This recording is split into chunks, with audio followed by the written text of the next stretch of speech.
महायोगपीठे तटे भीमरत्या वरं पुण्डरीकाय दातुं मुनीन्द्रैः समागत्य तिष्ठन्तमानन्दकन्दम् परब्रह्मलिङ्गं भजे पाण्डुरङ्गम् परब्रह्मलिङ्गं भजे पाण्डुरङ्गम् तटिद्वाससं नीलमेघावभासम् रमामन्दिरं सुन्दरं चित्प्रकाशम् वरं त्विष्टकायं समन्यस्तपादम् परब्रह्मलिङ्गं भजे पाण्डुरङ्गम् परब्रह्मलिङ्गं भजे पाण्डुरङ्गम् प्रमाणं भवाब्धेरिदं मामकानां नितम्बः कराभ्यां धृतो येन तस्मात् विधातुर्वसत्यै धृतो नाभिकोशः परब्रह्मलिङ्गं भजे पाण्डुरङ्गम् परब्रह्मलिङ्गं भजे पाण्डुरङ्गम् स्फुरत्कौस्तुभालङ्कृतं कण्ठदेशे श्रियाजुष्टकेयूरकं श्रीनिवासम् शिवं शान्तमीड्यं वरं लोकपालम् परब्रह्मलिङ्गं भजे पाण्डुरङ्गम्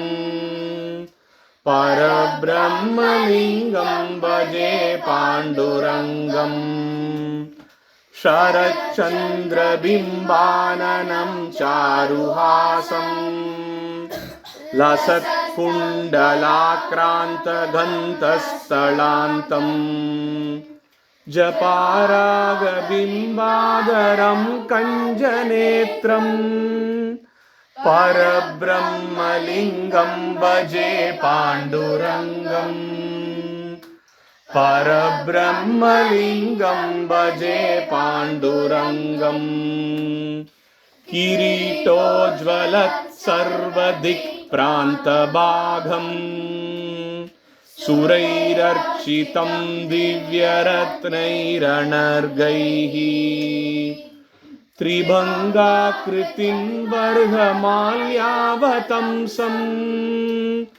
परब्रह्मलिङ्गं भजे पाण्डुरङ्गम् परब्रह्मलिङ्गं भजे पाण्डुरङ्गम् विभुं वेणुनादं चरन्तं दुरन्तम् स्वयं लीलया गोपवेशं ददानं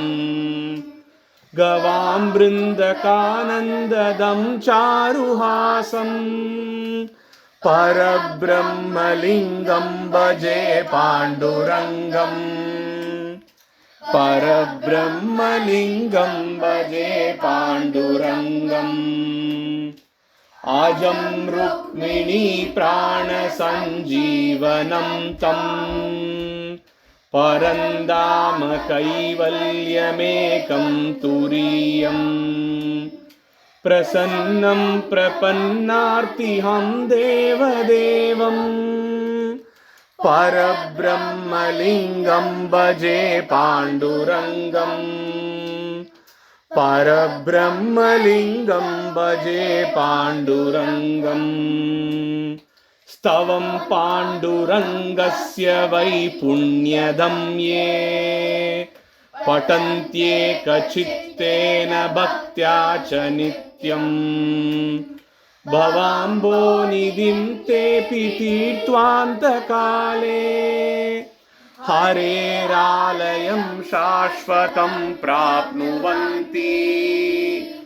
हरेरालयं शाश्वतं प्राप्नुवन्ति।